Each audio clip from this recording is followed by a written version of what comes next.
Mark, welcome to the semifinals of the Dramatic Arts for the 8th grade. Today we're going to see a whole bunch of students who have prepared very diligently for this very day, and we're going to see a lot of great performances, and there are going to be judges who are going to judge these people and tell us who in their estimation is going to be the best and will be performing at the final Dramatic Arts next Thursday. So we're going to start with the serious category, then we're going to go on to the humorous, and then end with the original. So without further ado, the serious category for the 8th grade.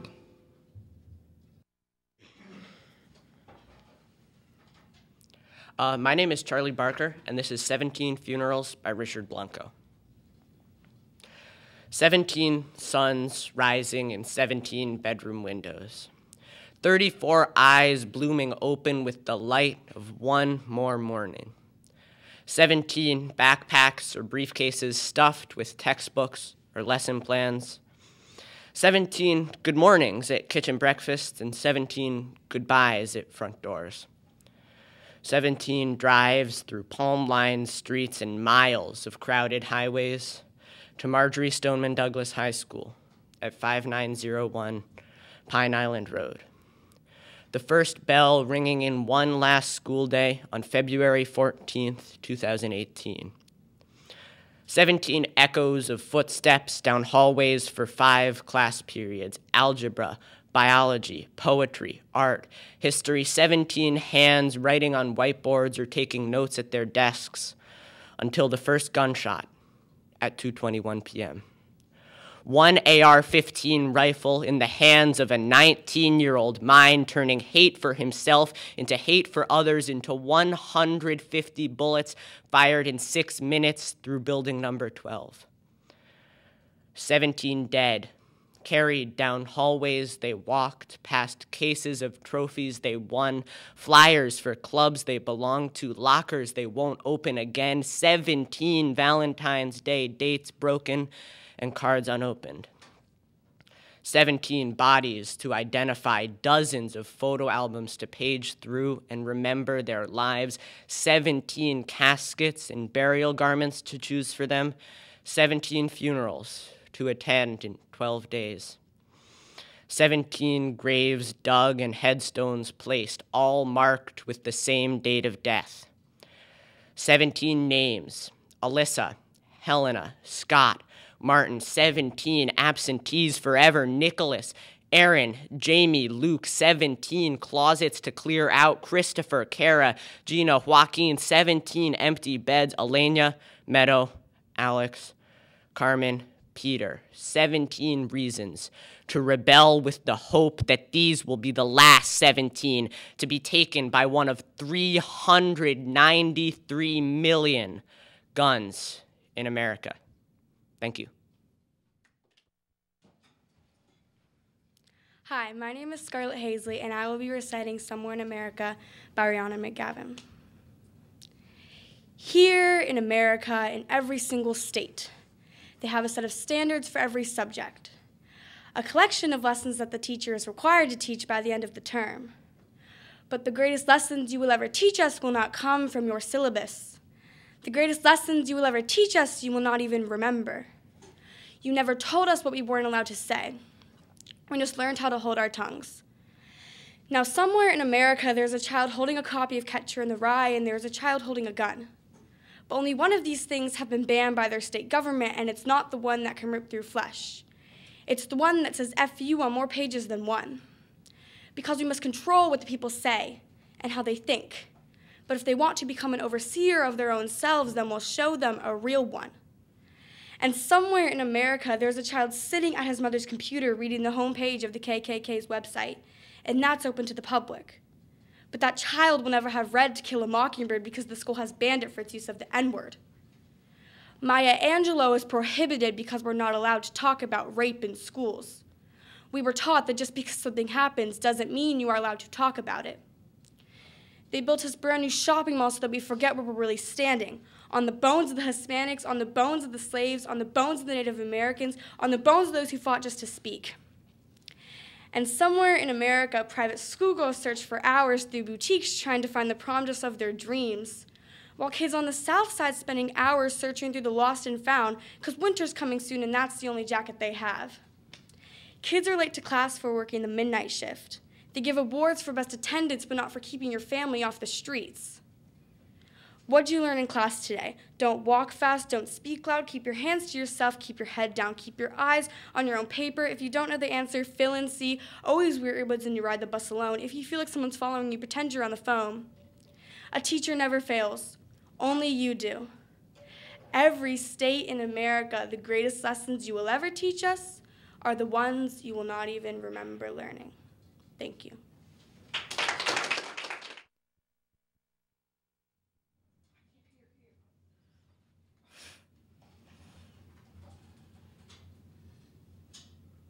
Hi, my name is Claire Huang, and I'm going to be reciting Lovely Sad by John O'Callaghan. Ugly little feelings, they crawl inside my head. What's the point in leaving this California king-size bed? The what-ifs and the should-haves, they start to eat my brain. The shadow of my youth has made the sun go black again. I look around, and I don't see the pretty things. The evil thoughts upstairs, they don't need company. This broken glass, it reflects back the person I've become. So now, here I am, feeling numb, on the fence, on the run. Spill my guts, what an act. I'm sad, but to me I'm lovely sad. Imaginary numbers, they control the ones we loved. Fooled by affectation and something else up above. If you're in love with diamonds, a simple death you're dying, a wasted life to me. Here we are, all liars, just hoping to get higher than everyone we meet. Huxley said, we live together, but we're always by ourselves. I say, if you don't like this kind of weather, you can move to someplace else. Significance is rarely found underneath your couch, so now, here you are, feeling numb, on the fence, on the run. Down and out, such a drag. You're sad, we're all sad, but to me, we're lovely sad.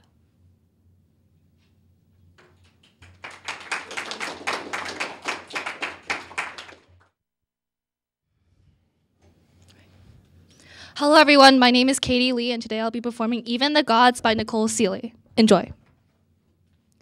Even the gods misuse the unfolding blue. Even the gods misread the windflowers nod towards sunlight as consent to consume.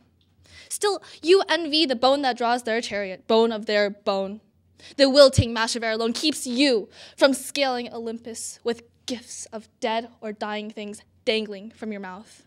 Your breath, like the sea, inching away.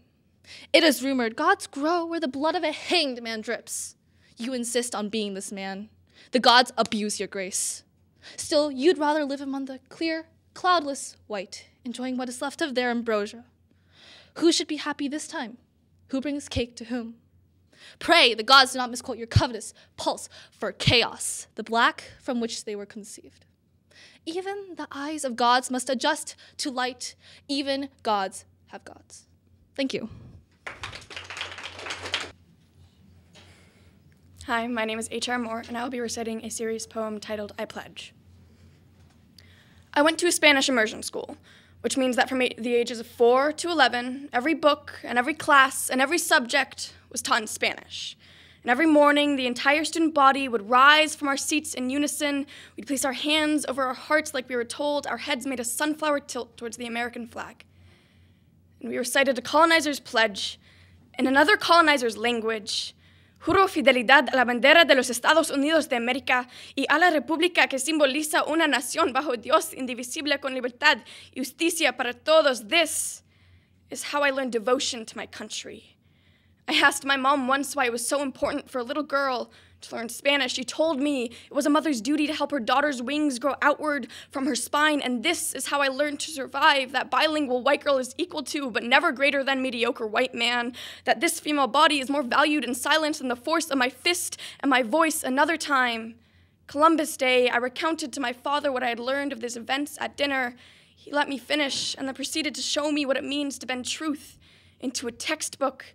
How native becomes extinct, female becomes property, rapist becomes president after president after president, and this is when I learned to question authority, that they may sever a man's tongue and teach it to praise them and their native language. This is when I realized that I was not taught to think.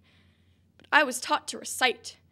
Juro fidelidad a la bandera de los Estados Unidos de America. I am done with your pledge. Whatever language it bleeds from your mouth, there is no devotion and obligation.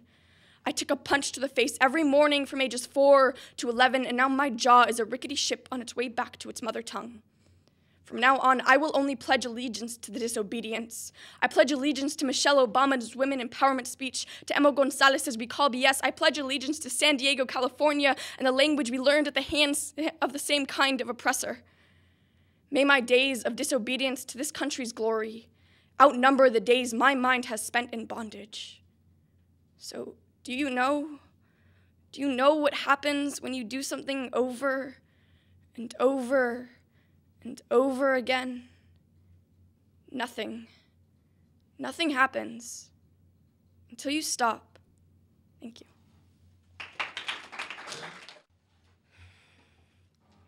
Hello, my name is Hudson, and I will be reciting I Just Sued the School System by Prince E.A. Albert Einstein once said that everybody's a genius, but if you judge a fish by its ability to climb a tree, it will live its entire life believing that it is stupid. Ladies and gentlemen of the jury, today on trial we have modern-day schooling. Because not only does he make these fish climb trees, he also makes them climb down and do a 10-mile run. Tell me, school, are you proud of the things you've done? Turning millions of people into robots, do you find that fun? Well, the time has come, no more excuses. I call school to the stand and accuse them of killing creativity, individuality, and being intellectually abusive. We all have a past. I myself know Gandhi, but today we just don't need robot zombies. See, any scientist will tell you no two brains are the same, and every mother with 2 more children will confirm that claim. So please explain why you treat students like cookie-cutter frames or snapback caps, giving this one-size-fits-all trash. See, if a doctor prescribed the same medicine to all of his patients, the results would be tragic. So many people would get sick, yet when it comes to education, this is exactly what happens, this educational malpractice where one teacher stands in front of 20 students, each with different needs, different gifts, different strengths, different dreams. That's right, but you see, teachers are often the heroes that get blamed. They work in a system without many options or rights, curriculums created by policymakers where most haven't even taught a day in their life. Just obsessed with standardized tests, they think bubbling in a multiple choice question will determine success. These tests are too crude to be used and should be abandoned, but don't take my word for it. Take Frederick J. Keeley's word, the person who invented standardized testing, and he said, and I quote, "These tests are too crude to be used and should be abandoned. And if we can customize healthcare, cars, and Facebook pages, then it is our duty to do the same for education, to upgrade, change, and do away with school spirit, because that's useless. No more Common Core. Instead, let's reach the core of every student in every class. Sure, math is important, but no more than art or dance. Let's give every gift a chance." See, countries like Finland are doing amazing things. They have shorter school days, teachers earn decent wage, homework is nearly non-existent. They focus on collaboration instead of competition. But here's the kicker, boys and girls, their educational system outperforms every other country in the world. But let's get moving, because while students are only 20% of our population, they're 100% of our future.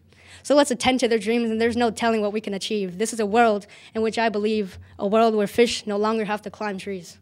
Thank you. Hi, my name is Lauren Wade, and today I'll be reciting Hair by Elizabeth Acevedo. My mother tells me to fix my hair.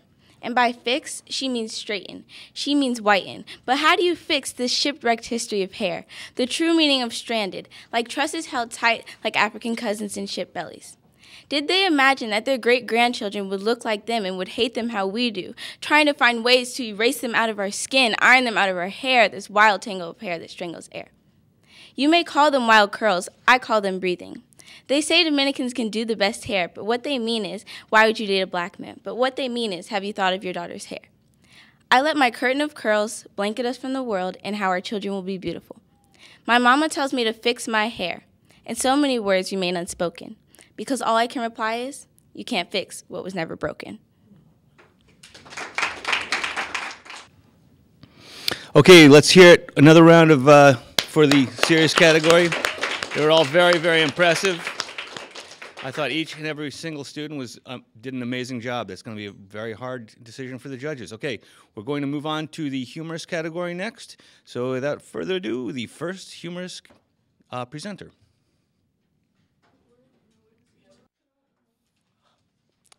Hello, I'm Samuel Sefa, and today I'll be reciting the poem Triggered Communities. It's a humorous poem. and it's a conversation between person 1 and person 2. Okay, so a duck, a priest, and 3 Whoa. Dude, you cannot just go around saying that. Saying what? You didn't even let me You were gonna say nigger. You didn't let me finish, and I don't understand. What is... Just stop it already, dude. You're gonna offend someone. Offend who? You're gonna offend the African American community. There's a lot of horrible history behind that word. And I understand that.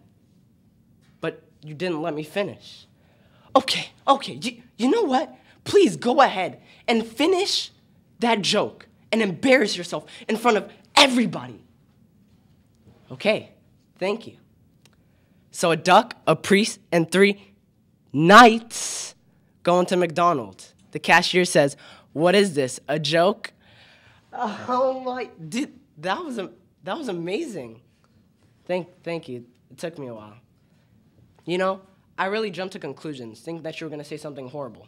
Maybe I should just listen. You know what, homie? It happens to the best of us. Thank you.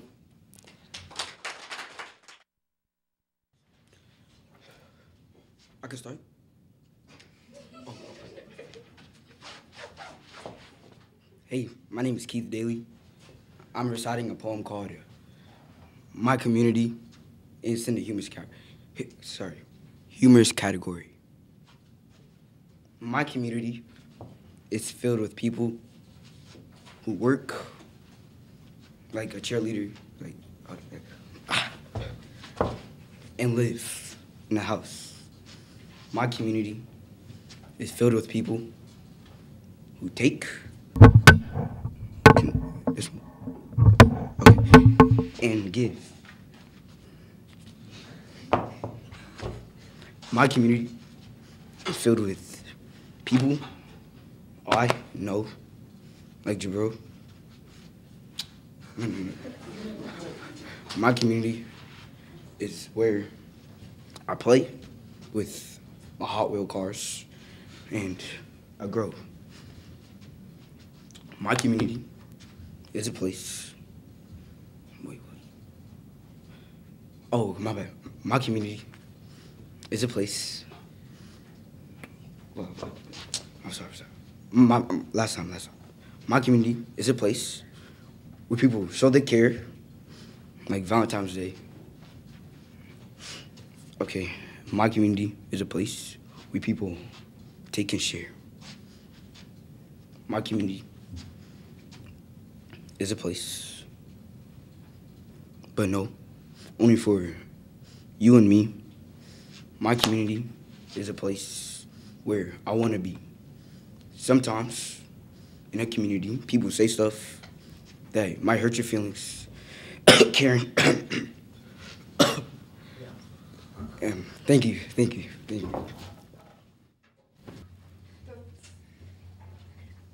Okay, my name is Nolan Dubois, and I will be reciting a poem called Community, and I wrote it. I see you laughing. Okay. To be together, to have friends all around you, to help each other out. There's one word that means all of these things, and that word is hopes and dreams. I mean community. Community is being there for one another and giving someone a ride in your white windowless van. Communities could be anything. Your friends, your family, your neighborhood, or even that gang you thought when you were in because you went around with your friends on roller skates beating up dead cats. Just like... I mean, they were just sitting there, just giving themselves a bath, and you just wheel on in. So I'll take a couple seconds for those cats because I forgot the rest of my poem.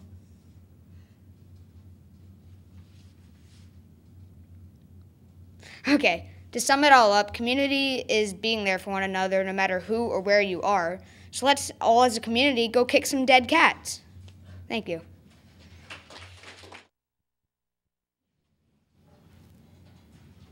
Hi, my name is Ali Guo, and I will be reciting a speech to the incoming 6th graders. Welcome, new Sixies, to the wonderful community of Pacoma-Tark Middle School. I'm here today to talk to you about the 2 sub-communities of Pacoma-Tark, Mifflinstakers and Clonade. Mifflinstakers and Clonade were originally 2 after-school clubs that researched human cloning. They were originally started by two STEM students who hated each other's guts. Once the two students graduated, the clubs fizzled out until two new teachers, Brent Goring and Elmond Rail, were hired. They both jumped to restart the two clubs, pouring in countless of hours. Somewhere along the line, the old rivalry resurfaced. Because of Brent Goring's excessive advertising of his homemade propaganda, Mifflin Stakers saw a huge increase in members.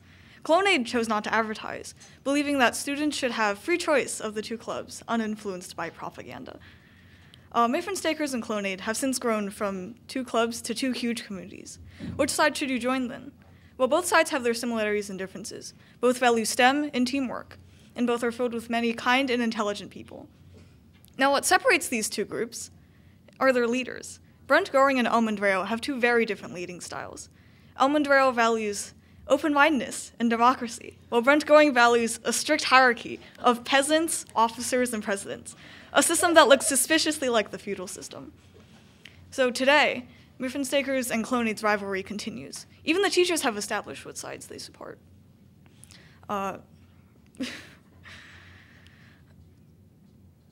Brent Goring and Mifflin Stakers is currently working on cloning ice cubes with the help of an ice machine.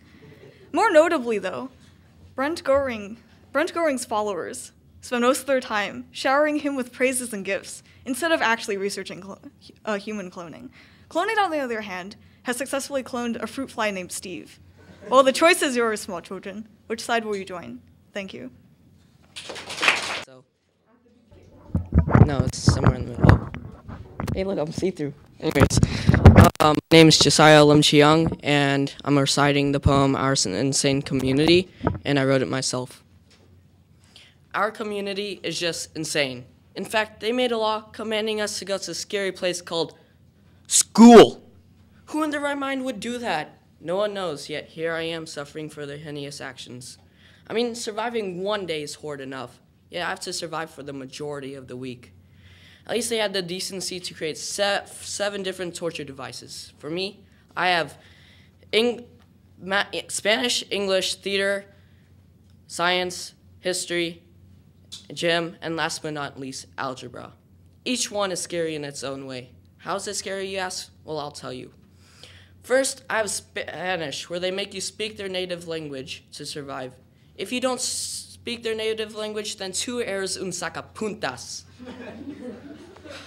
Second, I have English, where they make you recite dramatic poems against your own will. Oh wait, it's happening right now. Third, I have theater, where Miss Murphy is waiting with you with her scythe. Then she slashes you and takes your soul away and replaces it with someone else's. One moment, you're a girl. Herman, whoa. Man, okay. Herman, what have you done to me? A boy. Murma, it's called pregnancy. Or a dog. Martha speaks and speaks and speaks and speaks and speaks. Or Pinocchio, I'm not wearing girls' underwear. Or Elvis, Viva Las Vegas. Viva Las Vegas. Viva Las Vegas. Voice crack right there. And last but not least, algebra. I have that class every single day. I'll get back to that later. Then again, luckily I have those classes every other day. Then again, there's the odd days. First, I have science, where I learn about black holes, our world ending, and big explosions that'll kill your great something grandchildren. You can rest happy knowing that soon your whole heirs are gonna die. Second, I have history, where I learn about duels, battles, wars, all because of a whiskey tax? Who in their right mind would do that? Actually, who doesn't love Bud Light? Dilly dilly. Third, I have gym, where I get to use a bow called Big Daddy, if you know what I mean. And I get to shoot some arrows with it. And then last but not least, I have algebra. Yes, algebra. I mean, if algebra was a person, I would tell him, Dear algebra, I can't find your x. She's not coming back. Also, I don't know why either. All in all, our community is just insane for sending us to school. But at least they had the decency to give us great teachers to survive. Thank you. Hello everyone, my name is Boone Schaefer, and I'll be reciting a poem called My Community. My community is a place where people work and live. My community is a place where people take and give. My community is a place filled with people I know. My community is a place where I can play and grow. My community is a place where I walk to school. My community is a place where the ladies know I'm cool. My community is a place where everyone is free. My community is a place I know you'd like to see. My community is a place where I stare into the sky. My community is a place where I'm just another guy. My community is a place graced from high above. My community is a place filled with hope and love. My community is a place built for you and me. My community is a place where I always want to be. Thank you. Okay. Hello, I'm Joshua, and I'll be presenting the poem, Can We Autocorrect Humanity by Prince EA with a few twists. Did you know the average person spends 80 years of their life living? He spends 5% of that time living and looking down at his phone. What's that time? I can't calculate it. Let's see. Oh, knock-knock jokes are trending. Who knows knock-knock jokes? Hudson, yes. Okay. Knock-knock. Knock-knock. Who's there? I knew who? A new notification. A new notification? Whoa, what's this? I gotta take a selfie. See, technology has made us more separate and selfish than ever. I was at the dentist the other day. I saw the guy going, and I was like, oh boy, the dentist is gonna get that. They don't even have to do your checkup now.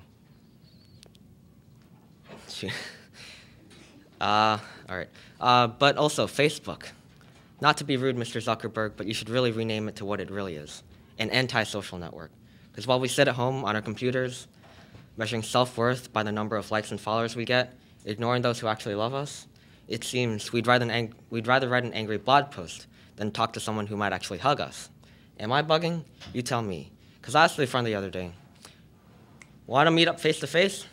Guess what he said? Sure. What time do you want to Skype? I responded with OMG, SRS, and then a bunch of SMHs, and realized, what about me? Do I not have the patience to have communication without abbreviation? This is the generation of media overstimulation. Chats have been reduced to snaps. Videos are 6 seconds at high speed. The news is 140 characters long. And you wonder why ADD is on the rise faster than 4G LTE. But get a load of this. What's the difference between the average adult and a fish? The attention span is 1 second lower than that of a fish. So if you're one of the few aquatic animals, or people sometimes, to have yet to stop paying attention to this speech, congratulations. But let me finish by saying, yes, we do have a choice. But this is not one we can autocorrect. We must fix ourselves. Take control or be controlled. That is your decision. Me? I don't want to take pictures of my meals anymore. I'm just going to eat them. I don't want the new software, the new app, or the new update. If I want to post an old photo, who says I have to wait until Thursday? Not me. I'm so tired of performing in this pageantry of vanity and conforming to this accepted form of digital insanity. Call me crazy, but I imagine a world where we smile when we have low battery, because that'll mean we'll be 1 bar closer to humanity. Thank you. My name is Lin Kai, and my poem actually has a lot to do with community. It's called Orange by Jeff Opperman. Now see the beautiful sunset or the ocean blue. Fiery colors do abound, the poems there are a few. I wish that I could write one about the perfect hue, but nothing rhymes with orange. Orchards stretch for miles, they never seem to stop. Their nectar-bearing fruit is one that's hard to top. The fruit that justifies a sonnet, but might as well be a rock. But nothing rhymes with orange. How do I describe a basketball? The bricks within my garden wall. The autumn leaves before they fall. But nothing rhymes with orange. So the hardest line you'll ever write, one to keep you up all night. So please tell if you might. What the hell rhymes with orange? Thank you. Okay, let's hear it again for the humorous category. Excellent job again with all those students. Okay, we're going next to the original category. First up. Hello, my name is Nathan Cho, and today I'll be reciting a speech called Improv. Wait. This was due last week? I thought it was due next month. The cello section leader ate it last period. I'll turn it into...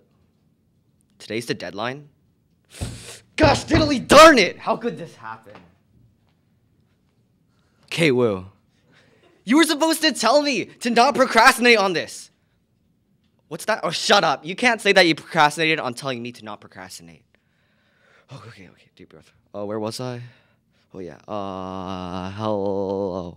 My name is Nathan Cho. Yeah, and this is my poem called Fingers. Fingers. They're part of your hand. Write stuff down, maybe. Shake people's hands. Open your locker. Wave at your friends. Wait, friends? Where did my friends go? Okay, Will! You're supposed to tell me to do this last week. Okay, Will, we're over. Okay, deep breath. Oh, shoot. I don't have any friends anymore. I think I'm becoming unstable. I'm becoming unstable. I'm okay, Will. Hey, okay, Will. I just wanted to say, well, thanks for being my agenda, most of the time. Okay, well, I need your help right now. I'm presenting my dramatic arts, and I sort of forgot about it. Thank you.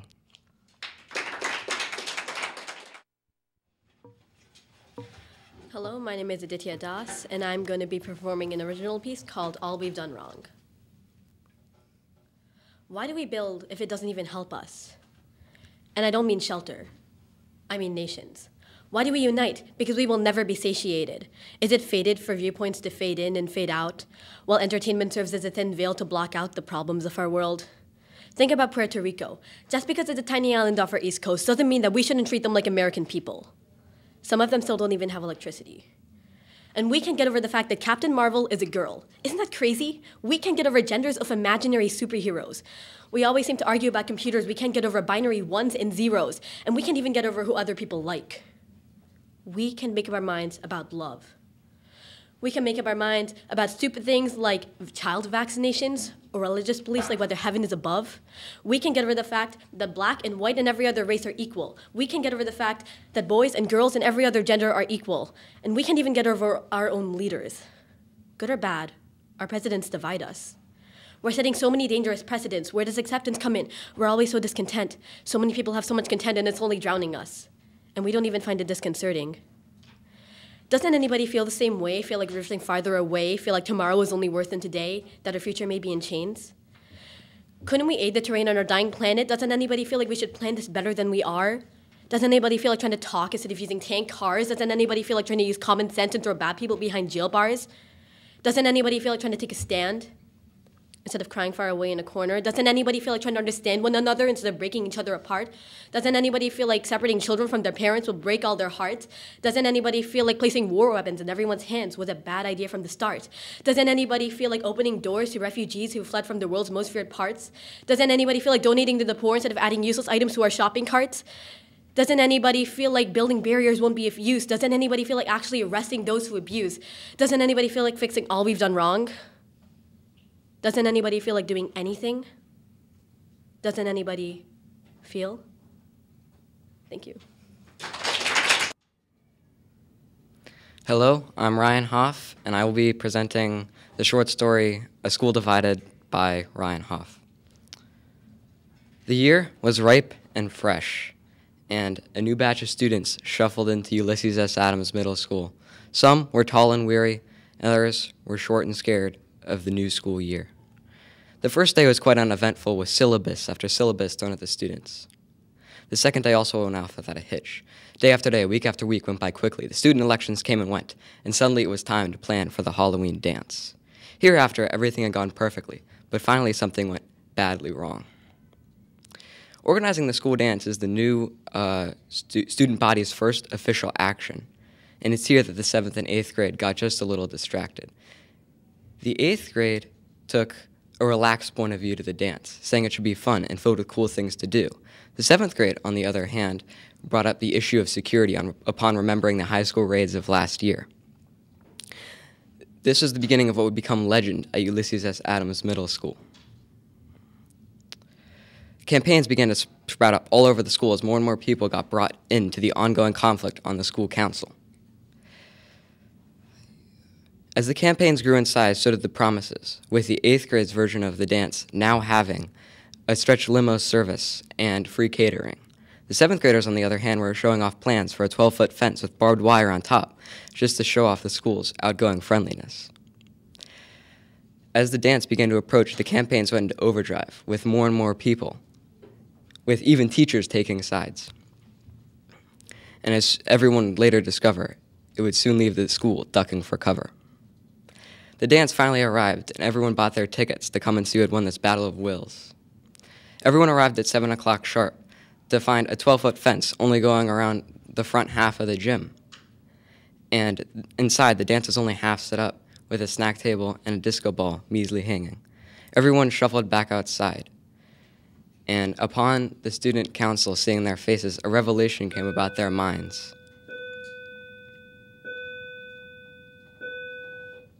One can only do so much by yourself. As this said to every new member of the student board, they looked towards the future, now knowing that they needed to be united to appease their needs of their beautiful community. Thank you.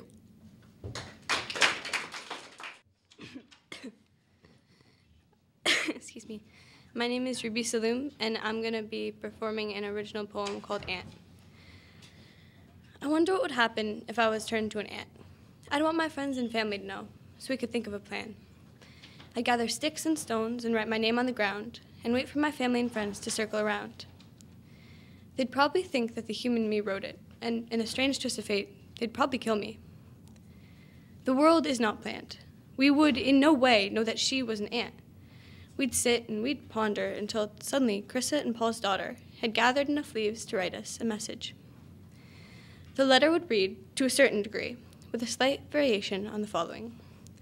Hello, I am Sophie, the daughter you otter begin to realize has turned to an ant. Have signaled time and time again, through stick, stone, and pen, that my world has begun to go under. A witch's spell has been cast, my exterior smashed, and now I sit small and six-legged. Thank you. My name is Raymond, and I'm going to be reciting Life Being a Slave by me. I felt hurt. I felt hungry. I felt like you hated me for being me. I felt disowned because of my skin color. What did I do to be treated like this? They raped us. They killed us. They whipped us for punishment that felt like fire burning my back. They destroyed my name and my color. They destroyed my life. They were too lazy to do their own work, so they took our rights. They took everything from me. I cried every night and wished for a better life. I dream of running. I dream of flying, but every time I wake up, I feel like dying.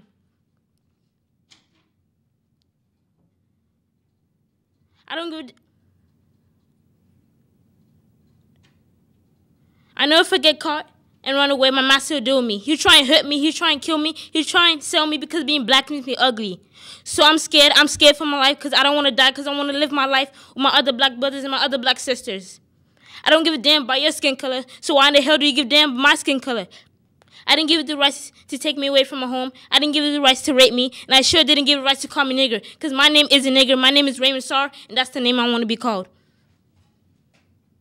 Thank you.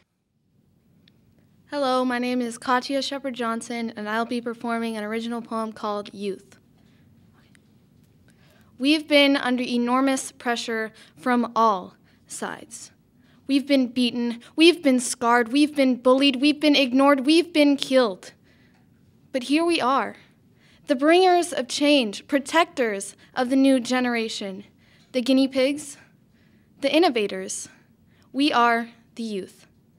They tell us we are lazy. They tell us we are ugly. They tell us we are boring. They tell us we aren't good enough. They tell us we would rather have guns than let you have your futures, your lives. But we are coming. We are the next generation. We will fight. We will not be divided. We will not let superficial things ruin us and our community. We have been protected by those before us, and we will protect those after us. We lift each other up. We connect in ways that no other generation understands. We aren't lazy. We're smart. We aren't ugly. We're learning to love ourselves and appreciate our own inner beauty. We aren't boring. You just don't want to hear us. We are good enough. Put pressure on coal, and it becomes diamonds. Watch out. We are the youth, and we are coming. Thank you. Okay, one more round of applause for the original category. Very, very intense. I think a lot of people took a lot of risks and really expressed themselves really well in that original category. Very intense. Okay, so the judges will tally up their scores and let us know the winners by the end of the day. And the winners will be performing at the final dramatic arts ceremony next Thursday. That's going to include performances by the Emotion Dance Team and a performance by the Drama Club, doing a number from Dear Edwina, so it should be a great time. So come on out next Thursday to the Dramatic Arts, and thank you for watching.